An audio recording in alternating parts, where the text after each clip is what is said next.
Hello everyone and welcome to the our lecture series of food processing equipment design. Today our lecture 2 is regarding design of pressure vessel and pipeline systems. So as we know that pipeline system is very much important in food processing equipment design or in a food process plant because it when it comes to liquid food it is very much needed to one transfer liquid food like juice or milk from one component to the next component, from one processing station to the next processing station, or within the equipments or within the processing stations or within that equipment there are so many pipes connected to transfer the food or to transfer the liquid food. So the video we are seeing is a pasteurizer. Here we can see there are so many pipe systems interconnected to complete only one process, that is pasteurization.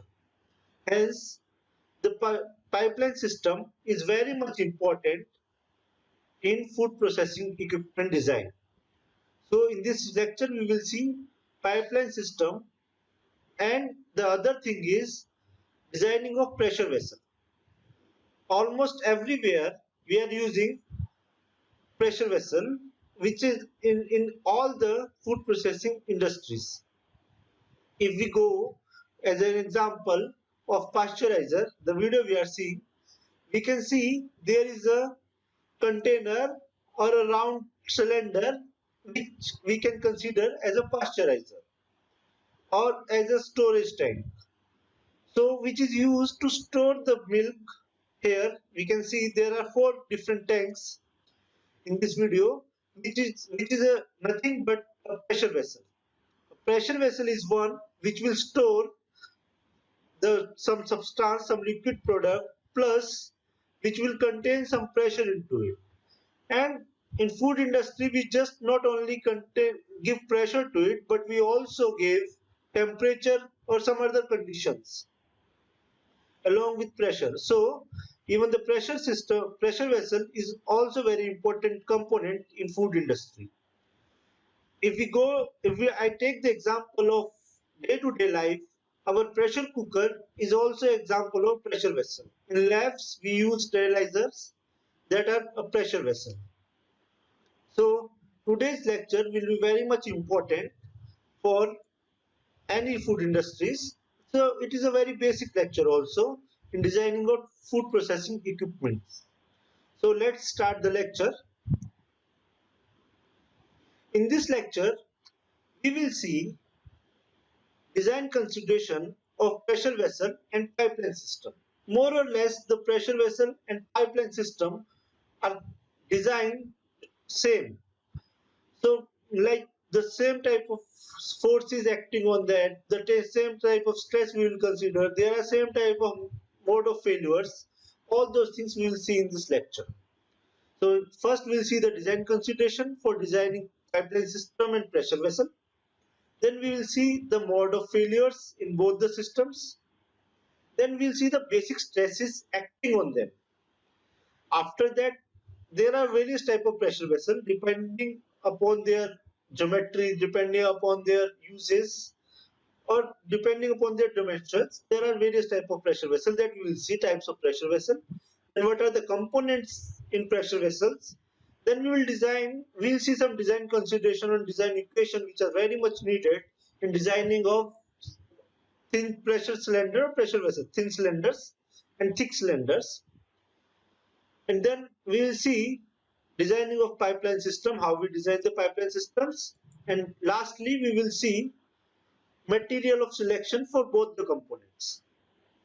So let's start the lecture. The first slide is about design consideration for pressure vessels. So let me take the pointer or highlighter here. So there should be an internal pressure and external pressure acting on a pressure vessel, as the name suggests, or a pipeline system. As the name suggests, pressure vessel. So we should we should consider blindly that there is a pressure acting from inside, either from inside or from outside of pressure vessel. If we take the example from pressure from inside, all the pipes which are carrying any fluid, in that the pressure is acting from inside. Where this out from outside, there is no pressure acting on it. But if we take the example of heat exchanger, so tubular heat exchanger, then there is a fluid outside and a fluid inside flowing it. So from inside pipe, the pressure is acting from outside as well as from inside.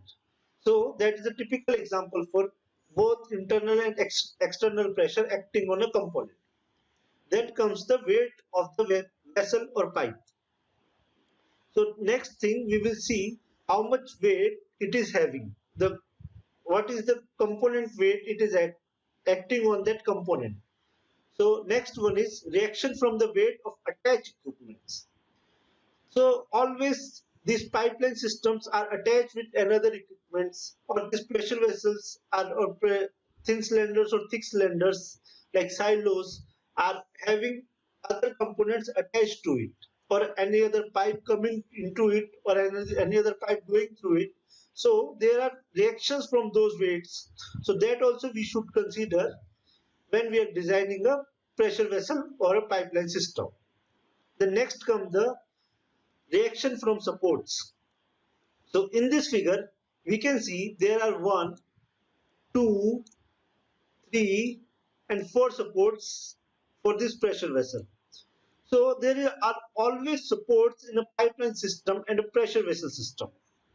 So the supports are acting in one direction or another. Here this support is acting in this direction and this one is acting in opposite to that direction. So this force of these two components nullify each other. Similarly with these two diagonal supports. So there should be a zero reaction support we always try to maintain. But while designing, we should consider the supports also. Then comes the cyclic or dynamic reaction due to the pressure or thermal variation. For example, in case of sterilizer, we heat it up to a certain temperature and pressure. So what are that certain pressure and temperature? We should consider that while designing any pressure vessel, because all the metals expands when they get heated and all the metals shrinks when they get cold. So likewise we have to think about this and take this component as consideration and try to design. The next is wind or seismic loads. Although wind loads are not that much effective in case of food industries because our structures are not that big.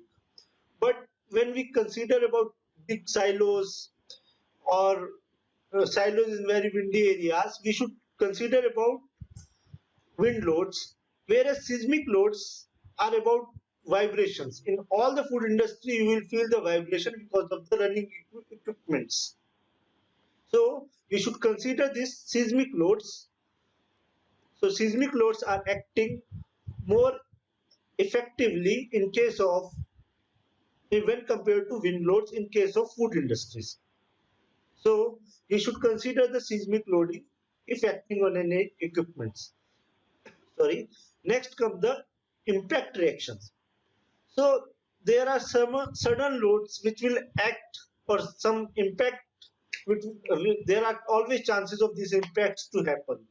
For example, suppose suddenly someone crashed into a pressure vessel with an conveyor, like with a moving trolley in an industry. This is quite, accidents are quite common. So we should consider those impact reactions also, so that we can make the equipment more reliable. So next come the thermal gradients. As we already talked, there should be a scope for thermal gradient of the equipment, because as we heat it or we cool it, either it expands or shrinks. So there should always be a scope for thermal gradients. We should consider all those thermal gradients when designing or thermal expansion when designing the pressure vessel. Next come other types of loading, if applicable. Like there are other types of loading or pressures are there which were acting on any pressure vessel. For example, depending upon the requirements we are going to design for, or specific requirement from customer or specific confined area uh, requirements, we will see the conditions and then we'll consider these loads, or these can be any miscellaneous loads. Here we can see one, this cylinder is a pressure vessel commonly from life, and this rocket is also designed on a pressure vessel. Like, we will consider the same reactions as we consider for this pressure vessel. We consider same reactions for this designing of the cylinder and even the rocket. So this much the scope we are having designing the pressure vessel or pipeline system. So coming to next slides. So here we will talk about the mode of failures. So there are various types of loads or various types of static loading. So there are various types of modes of failures of any structure or any design pressure vessel or pipeline system. So first one is failure due to static loading. Like, and second one is failure due to dynamic loading. And there are other types of loadings also, which are very much specific to the specific equipments. So first one is very common, like static loading, and mostly this is the one which is acting in food industries. Like when we are designing for a silo or when we are designing for a tanker for a food material, this will consider. This will come into picture. First one is yielding. Yielding is how much stress a pressure vessel or container can yield into it. Okay, how much capacity we are designing for it, how much minimum energy it is having to store. So what we'll see to overcome this failure, we'll see the maximum distortion energy. We will consider this point, and keeping this point in mind, we will design for yielding to overcome these failures. Next comes excessive elastic deformation. So as we know that when we are having a pipe, so what happens when our pipe is too long, it starts bending, which is due to elastic deformation. So this bending of pipe occurs. So to overcome this, we should give some supports in between also. You might have seen a pipeline system like which is traveling like in case of water transferring from one city to another city, we are having a pipeline system and which is having the supports in very much short distances. Okay, those supports are optimized based on the excessive elastic deformation of the material we are using for construction of that pipeline system. Next comes the buckling. Buckling comes in picture when the pressure is considered. When the sudden pressure is acting on the component, then buckling happens. So what we do to overcome this buckling failure? We go for critical buckling pressure. We find, like, we will set a critical buckling pressure and we design our equipment for that. Next comes the creep. Creep is also a type of deformation which comes in picture with time. When a constant force is acting on a material or in a body, it start creeping. Either it start elongating or it start deforming. For example, if you keep your hand straight like this, so after some time you will feel fatigue in your body and your hands start bending. So similarly, similar things happen with the material also. Like after a time interval, same force is acting, but after a certain time interval, the molecules in the metal or molecule in the structure will start feeling some fatigue and they start bending or they start deforming. So that is when creep comes in picture. So in case of buildings, we can see mostly we will see the creeps that there will be a crack through in the wall, which is generally from the creep. Like initially 10 years there is no crack, but after 11, 12, for 15 years we'll see there is a crack in the building. That is due to the creep, due to the constant load acting on that building from long time. So how we reduce this creep? We reduce this creep by reduced allowable stresses for higher design temperatures and pressures. Next one is brittle fracture. So there are certain cracks will come or certain defects will come due to the excess of the pressure.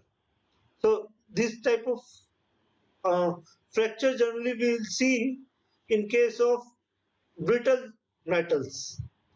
For example, if we take something made up of cast iron, it suddenly breaks because that is brittle fracture, whereas this is not the case in steel metals.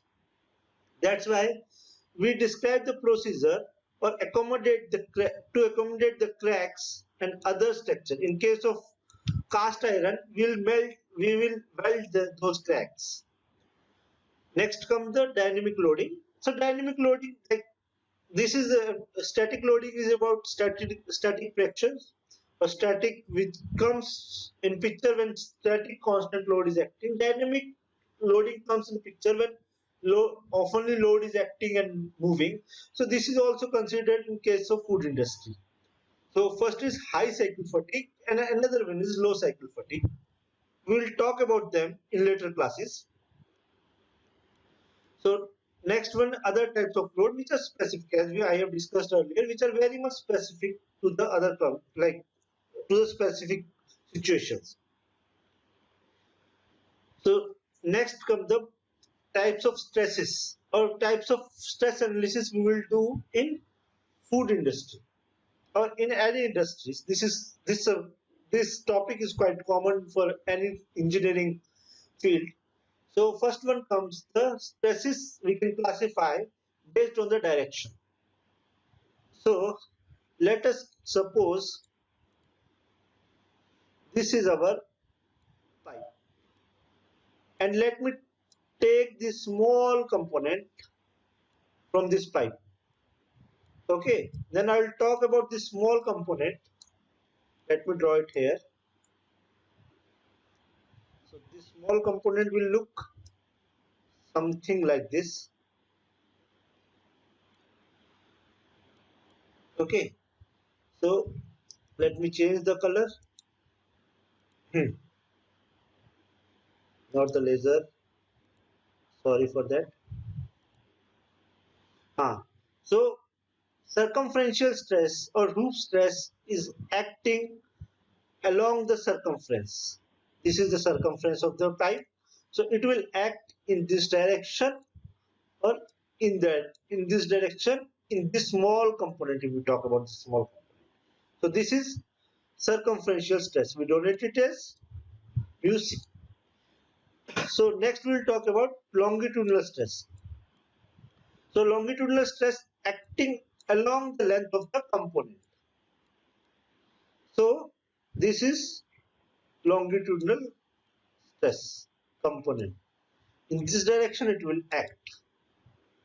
Okay, the last one is radial stress. Radial stress will act along the radius of the component.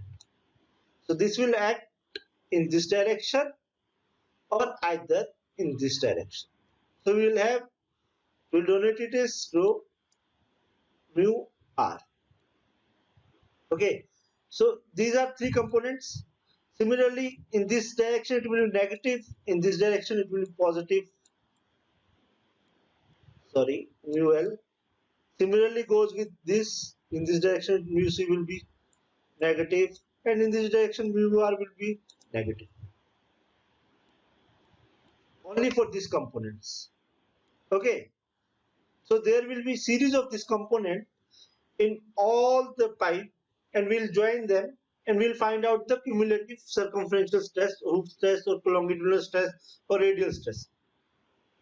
Next comes the based on their significance. So based on their significance, there can be a primary stress which is acting primarily on the component. All these stresses are primary stresses. Or secondary stress, sometimes circumferential stress or longitudinal stress will be secondary stress only when the component is acting. Then comes the occasional stress which come occasionally.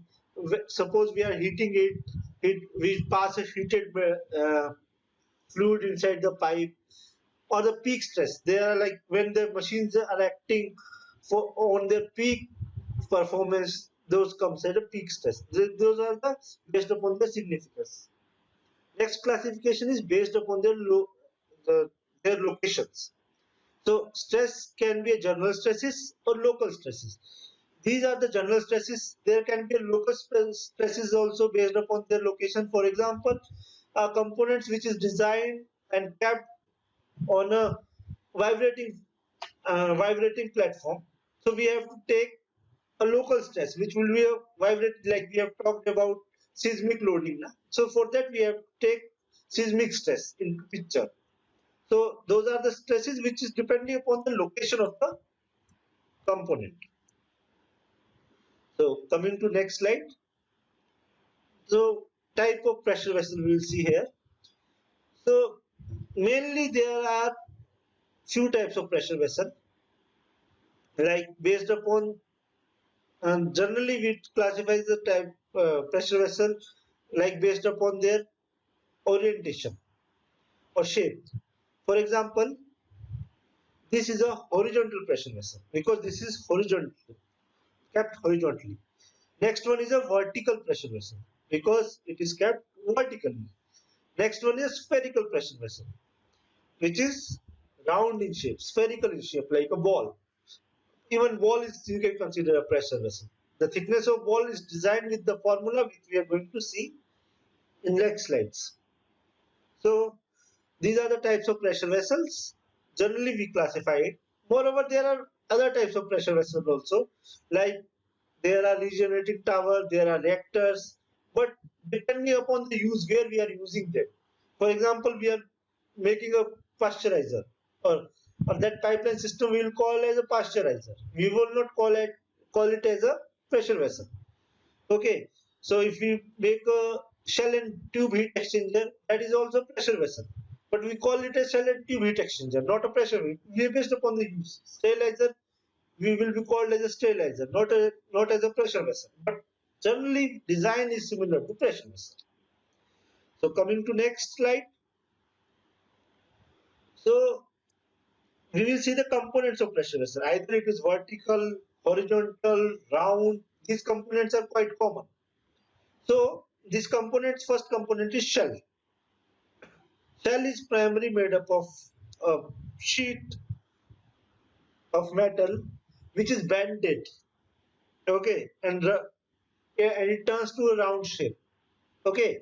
Then another sheet is joined with this or welded to it depending upon the length of the pressure vessel. Okay, that is the shell. So shell will contain all the pressure acting on the component. Let me change the pointer.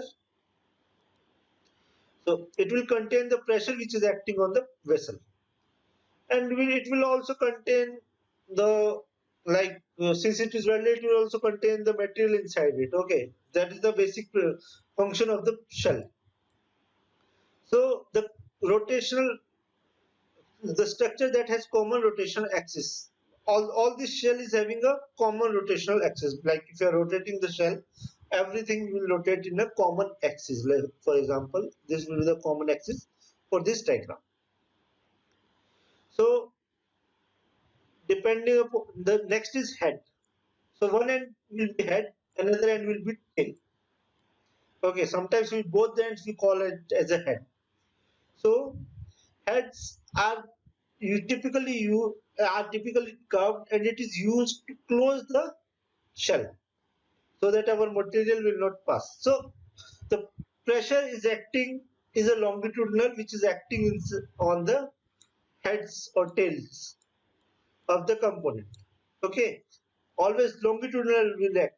In case of shell, circumferential pressure will also act here, and it is welded to the shell.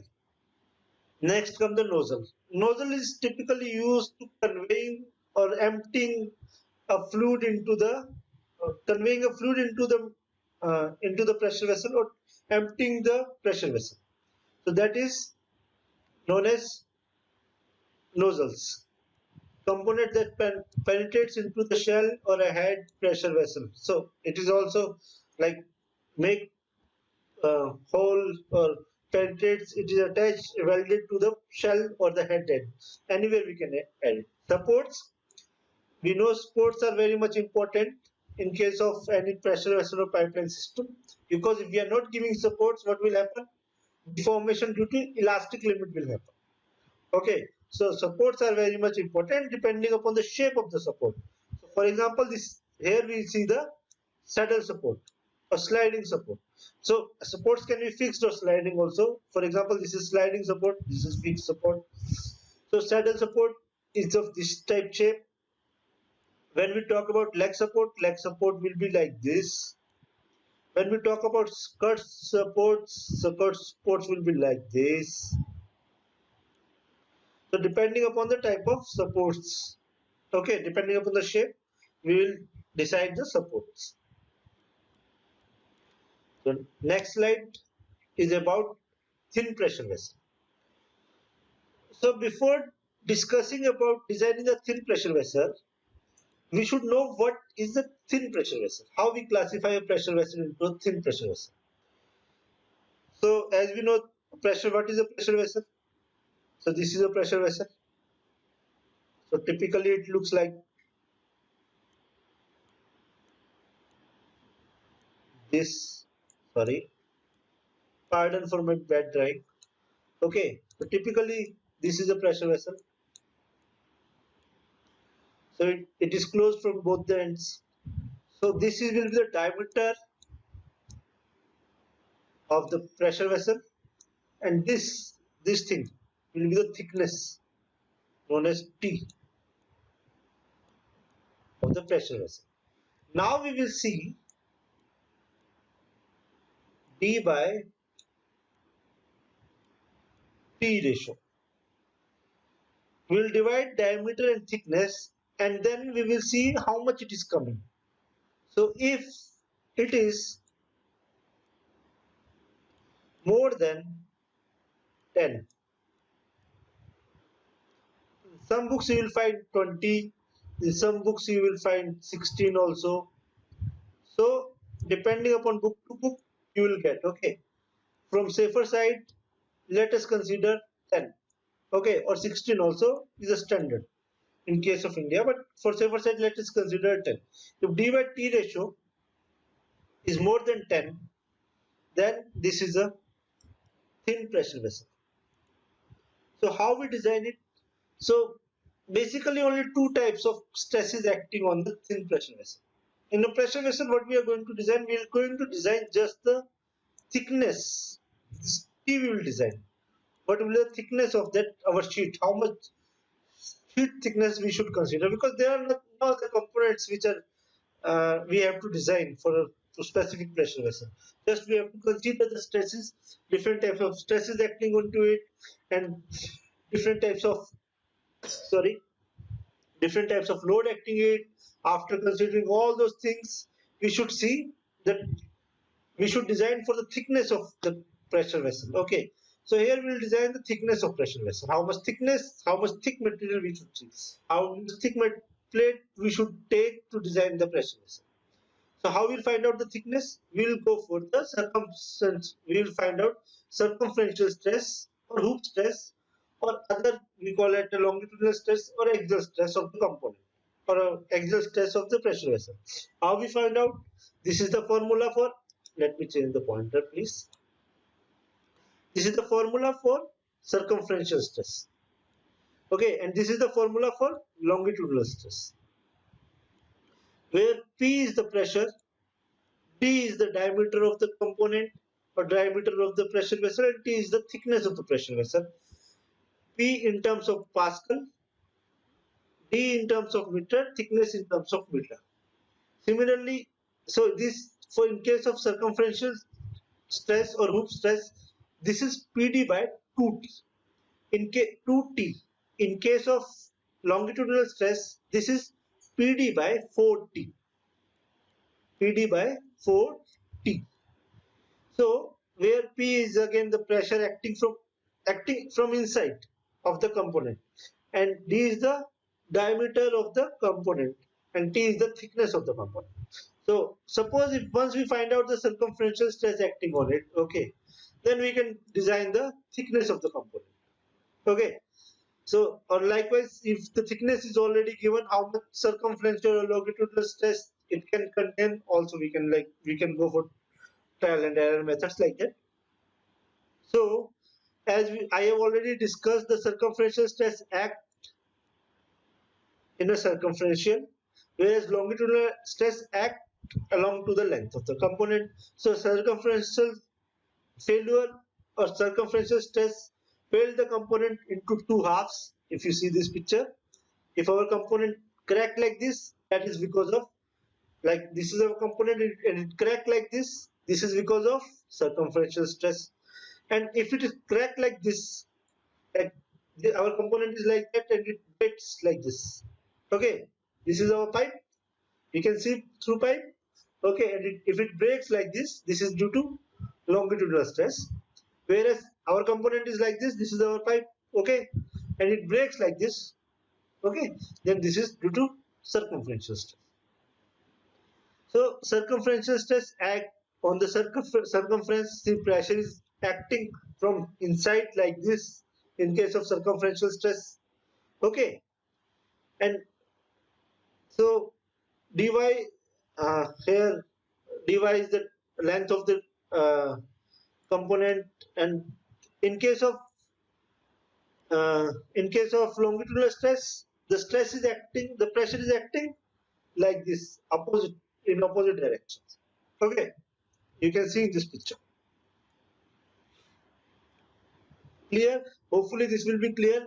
Then let's go to the thick pressure vessel.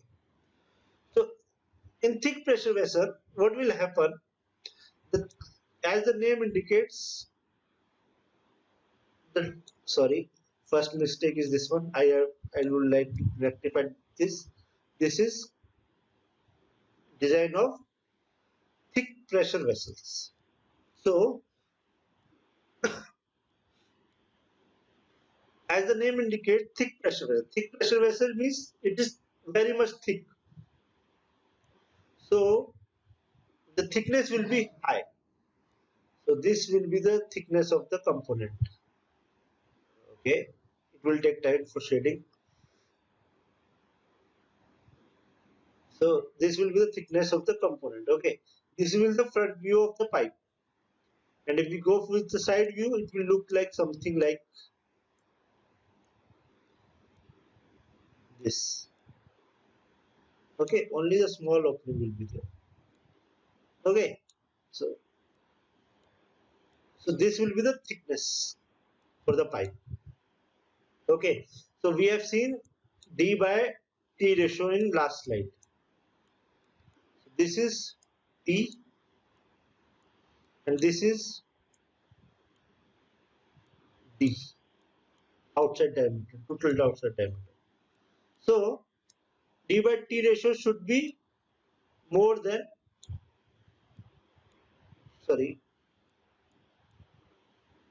should be less than 10. In case of thin cylinder, it should be more than 10. Whereas in case of thick cylinder, it is less than 10.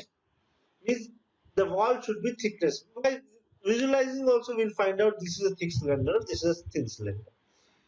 So here we are going to design for the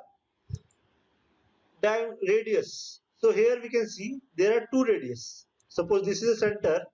So this will be the internal radius R1 and this will be the external radius R2. Okay, here we are having two radiuses. Suppose this will be the internal diameter, this will be the outside radius. Okay, this will be R2.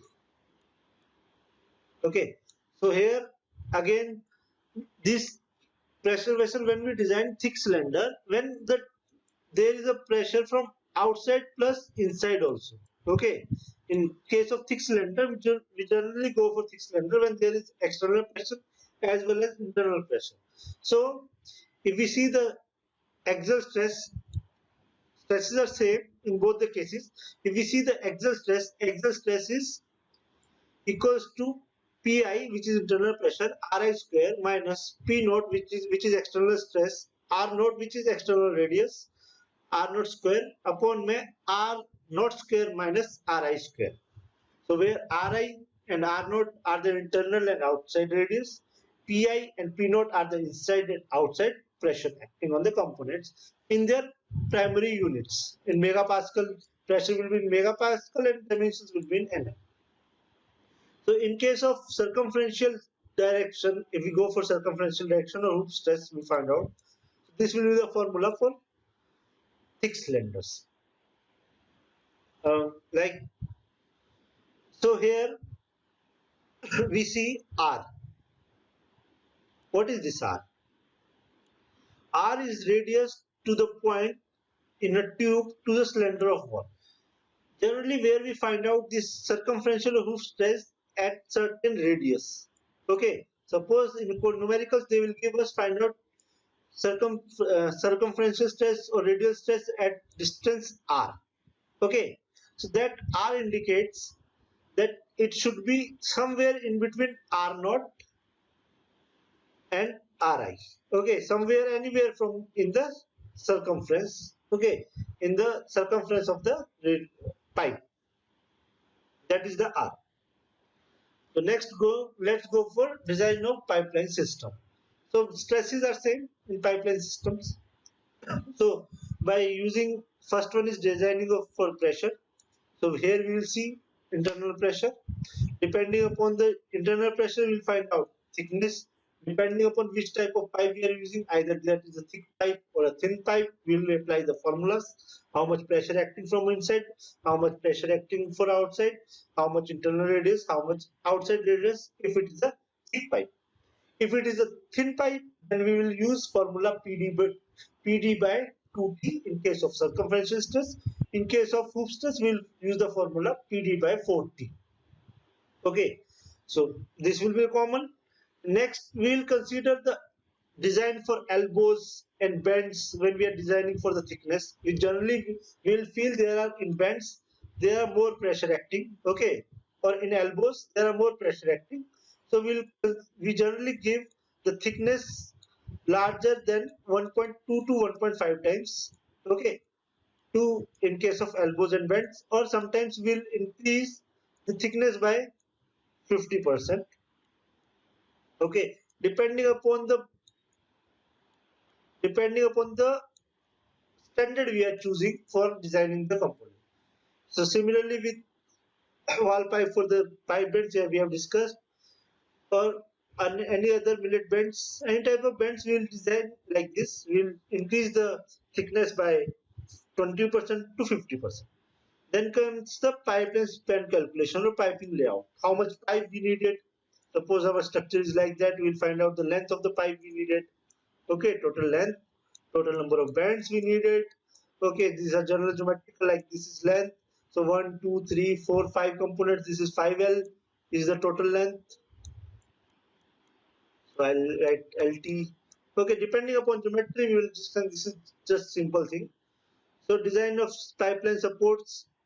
So this pipeline supports we will give based upon the elastic limit of the pipe. Okay, from the table we can find out the elastic limit, and from that we will design the support. Okay, or bearing or shear stress on the pipe, bearing stress on the pipe. Then expansion and flexibility, again we will give a thickness of material. We will increase the thickness of material to 20% to 50% depending upon the temperature we are using inside the component. Okay, or depending upon the pressure we are using inside the component. Okay, expansion or joints, or we can introduce the efficiency of 80%, 90% in case of joints. Okay, you'll multiply the stress or thickness by divided by thickness by 80% to 90% depending upon that.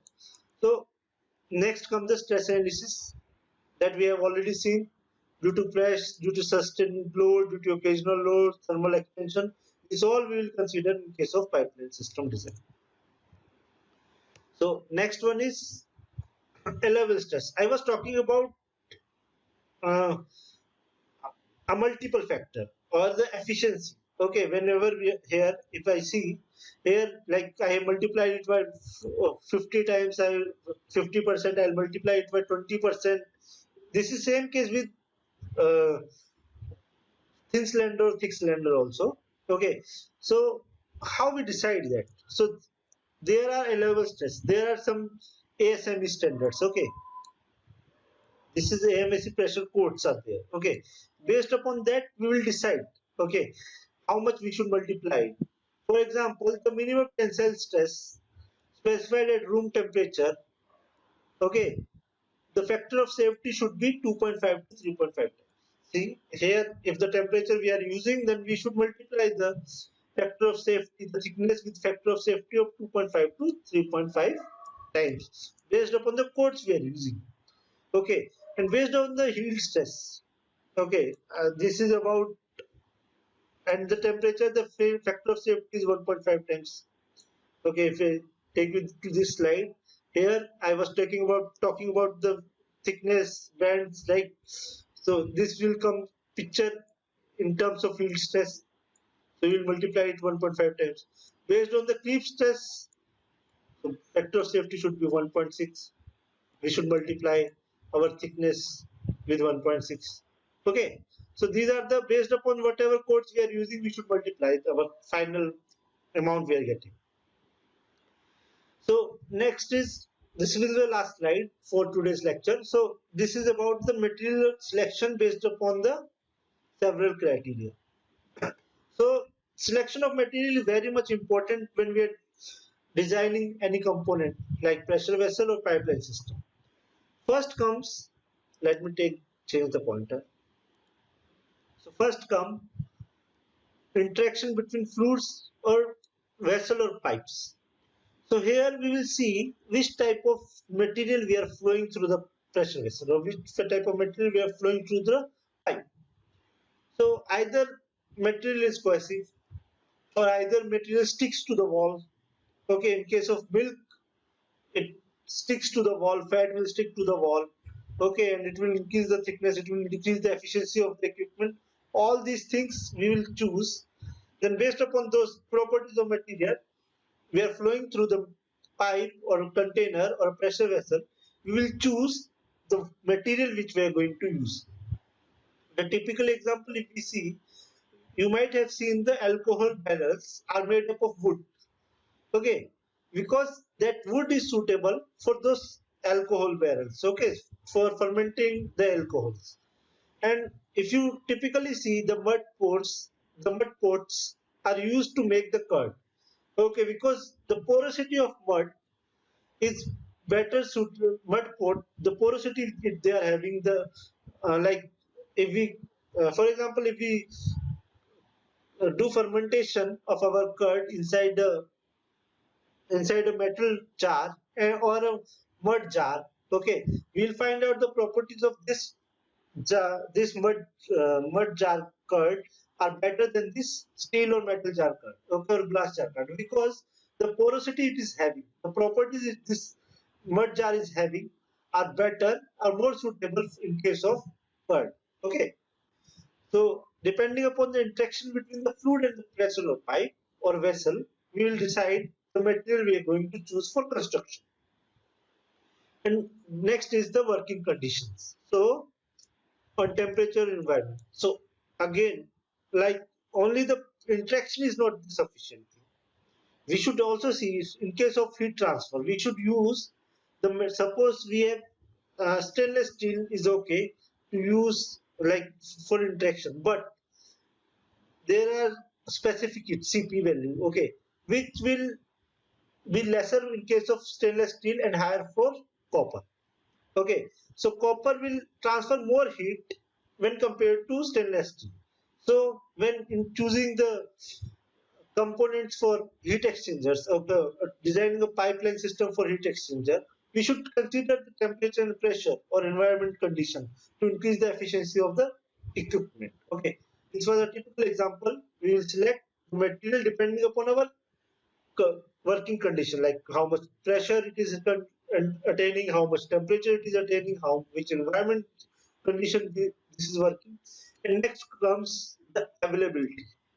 how readily available the material is. For example, if you are going to design with copper, but copper is not readily available in your area, in your vicinity. So what you have to wait, and that wait will cost you in case of industry. When it comes to industry, time is money. So if you are waiting in case for copper metals, the company will shift to other buyer for other equipments. Okay, so that will again a loss. So depending upon your ability, you will decide availability of material. You will decide. So next come manufacturability. So there are some components like, for example, I took the mud pot and stainless steel pot example. So mud pot needed other like different set of manufacturing skills when compared to the steel pots.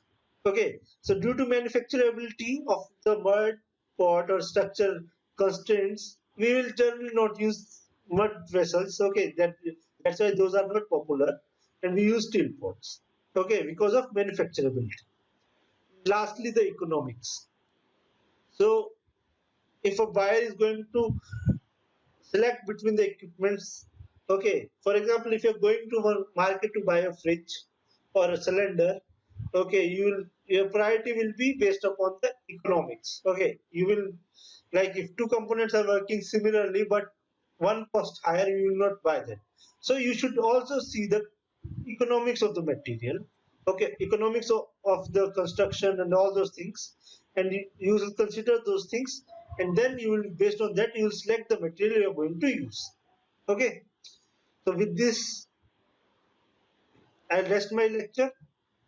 So I'll recommend you to read this chapter from Handbook of Food Processing Equipment. The chapter name is Design of Pressure Vessel and Pipeline System. And I also recommend to read, like to watch 2-3 more videos for better insight of the subject. Okay, thank you.